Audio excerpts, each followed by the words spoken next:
Hindi na muling masisilayan ng kanyang mga mahal sa buhay ang magagandang ngiti at tawa ng 4 na taong gulang na si Edere Burlasa.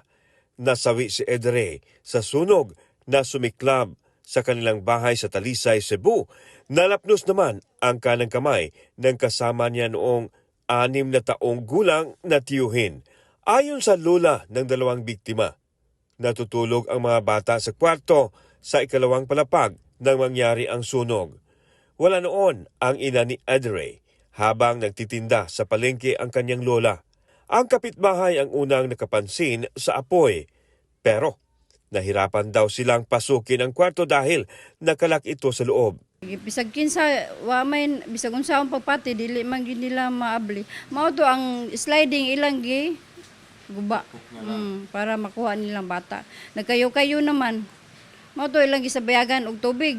Kabilang sa mga tumulong pagresponde ang isang konsehal na nooy napadaan sa lugar. Buhay pa raw nadala sa ospital si Edere, pero binawian ng buhay kalaunan.